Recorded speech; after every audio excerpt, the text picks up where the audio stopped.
We're living through a moment where this is the most consequential historical climax, like, since the American Civil War. Yeah, and so it's a question, right? And I have no idea if we're going to win or not. So yeah, you have a thought? Why don't we go on the offense? We're trying, man. Why? That's a good question. I like it. You're the only one that I see. Well, it's because thank you. And I'm not the only one. But let me tell you why.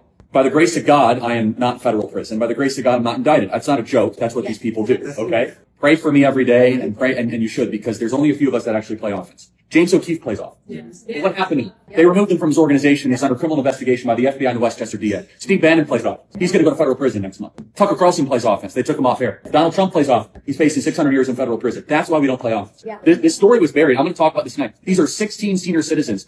I'll tell you about Rose Rook, 81 years old, from Paw Paw, Michigan. She signed a piece of paper to become an alternate elector, her constitutional right with historical precedent. She's facing 120 years in federal prison. 81 years old. She has $30,000 to her name, and her husband died 10 years ago. And the Michigan AG is trying to show her as a domestic terrorist. She can't defend herself. The cruelty is the point.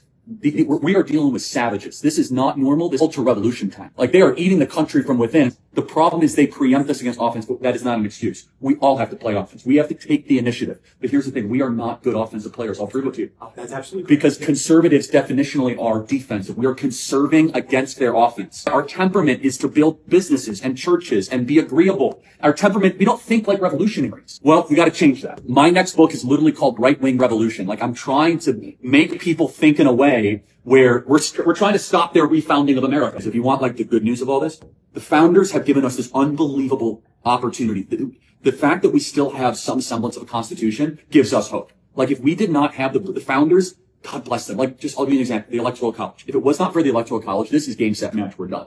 Now we have a chance, right? A collection of states. It's still going to be very hard, right? But there's still hope, is what I'm saying. There's a roadmap.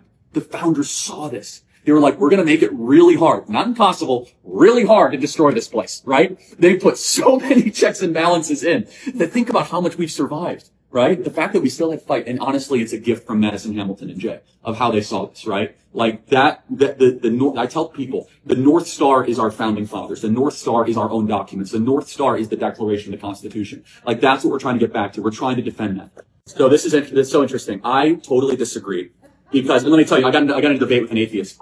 So and it ties to this. Like, he said, okay, Charlie, I can't believe in God after the Holocaust. And I said, I can't believe in humanity. I said, I still believe in God. I've lost all faith in humans. So I want you to think about that, right? I have zero faith in humanity. What humans did to Christ. Yes, I mean, they didn't stop Mao, they didn't stop Hitler, they didn't stop Mussolini, they didn't stop, I'm not saying, you might be right. Now, but I am too, but I don't do hopium, right? I don't do hope, and opium feels good, it's really bad for you.